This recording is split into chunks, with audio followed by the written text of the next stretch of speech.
যুক্তরাষ্ট্র এই মুহূর্তে প্রত্যেকটি দেশে ট্যারিফ বসাচ্ছে। বাংলাদেশেও বসিয়েছে। প্রথম অবস্থায় ৩৫% ট্যারিফ বসিয়েছিল। সে সময়ে কথা উঠেছিল যে বাংলাদেশের শ্রম বাজার, বাংলাদেশের পোশাক খাত বুঝি ধসে যায় বা ধ্বংস হয়ে যায়।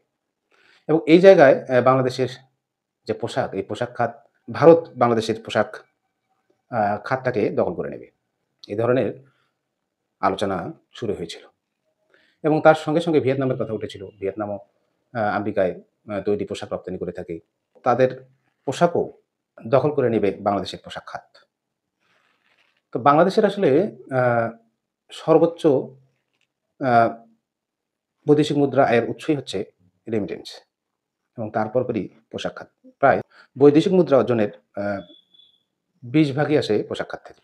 তো এই যে বাংলাদেশের বড় একটি সম্ভাবনাময় একটি খাত, এই খাতটি ধ্বংস হয়ে যাওয়ার একটি জায়গা তৈরি হয়েছিল। কিন্তু বাংলাদেশের কূটনৈতিক দক্ষতায় বর্তমানে বাংলাদেশের সিদ্ধান্ত হয়েছে যে বাংলাদেশের ওপর ২০ ভাগ শুল্ক বসিয়েছে যুক্তরাষ্ট্র। অন্যদিকে ভারতে যুক্তরাষ্ট্র ট্যারিফ বসিয়েছে ২৫%। ভারত আসলে আশা করেছিল যে বাংলাদেশের বাজার দখল করে নেবে এবং তাদের যে গার্মেন্টস ফ্যাক্টরিগুলো আছে সেই ফ্যাক্টরিগুলোকে নতুনভাবে সাজিয়েছে এবং তারা জানে যে আ ডোনাল্ড ট্রাম্প মোদির বন্ধু, নরেন্দ্র মোদির বন্ধু। সুতরাং ভারতের ওপর আ যুক্তরাষ্ট্র বা ডোনাল্ড ট্রাম্প আ অবিচার করবেন না। তাদের দক্ষিণ এশিয়ার মধ্যে যত দেশ আছে তাদের দেশে ট্যারিফ সবচেয়ে কম ধরা হবে। এই ধরনের ধারণা পোষণ করে ভারত তাদের পোশাক খাতগুলো সাজিয়েছে। তাদের আ উম মানে অবকাঠামো সাজিয়েছে। কিন্তু হঠাৎ করে জানা গেল যে ডোনাল্ড ট্রাম্প ভারতের উপর 25% ট্যারিফ বসিয়েছে। এটি শোনার পর ভারত কি ঠিক থাকতে পারে? ভারত প্রায় উদ্বিগ্ন হয়ে গেছে। তারা তাদের চুল ছেঁড়ার মতো অবস্থা তৈরি হয়েছে। যারা নতুন করে ওই অবকাঠামো তৈরি করেছে, তাদের মাথায় হাত পড়েছে। এখন কি করবে? ভারত বিশাল একটি দেশ। এই যে পোশাক খাত, এই পোশাক খাতের কারণেই ভারতের বেকার সমস্যা অনেকটাই সমাধান হয়েছে। কিন্তু সেখানে যদি এই পোশাক খাতটা উঠে যায়, তাহলে তাদের বেকারত্ব স্ফুলিঙ্গের মতো ছড়িয়ে পড়বে। এবং ভারত যে আশা করেছিল যে বাংলাদেশের পোশাক গার্মেন্টস ফ্যাক্টরি ধ্বংসের দিকে যাবে, গার্মেন্ট ফ্যাক্টরির যে মালিকরা তারা নিরুৎসাহিত হবে। যদি বাংলাদেশে ট্যারিফ বৃদ্ধি করা হয়, তারা নিশ্চিত ছিল যে বাংলাদেশে অ্যা ট্যারিফ বাড়বে এবং ভারতের কমবে। কিন্তু বাস্তবে কি হলো?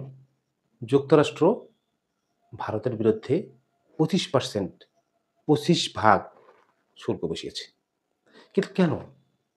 এদিকে ট্রাম্প বলেছে, ভারত আমাদের বন্ধু রাষ্ট্র। তার উপর অবিচার করা যাবে না। কিন্তু তিনি কাজে দেখিয়েছেন ২৫ ভাগ শুল্ক বসিয়ে ফেলেছেন। কিন্তু কেন আসলে?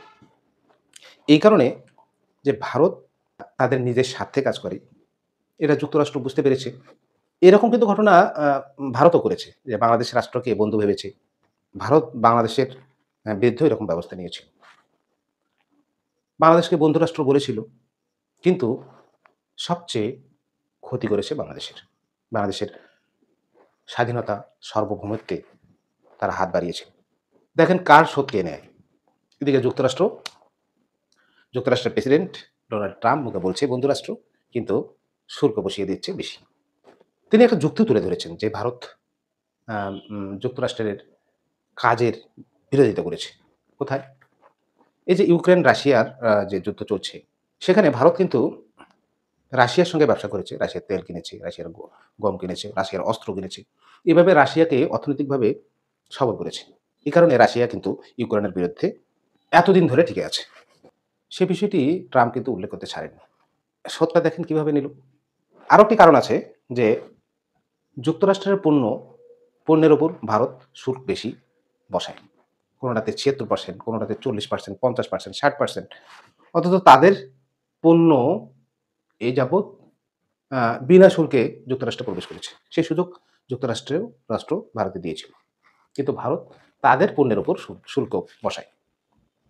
সুতরাং ট্রাম্পের যুক্তি তো ফেলে দেওয়ার মতো নয়। ট্রাম্পও এবার বসিয়েছে।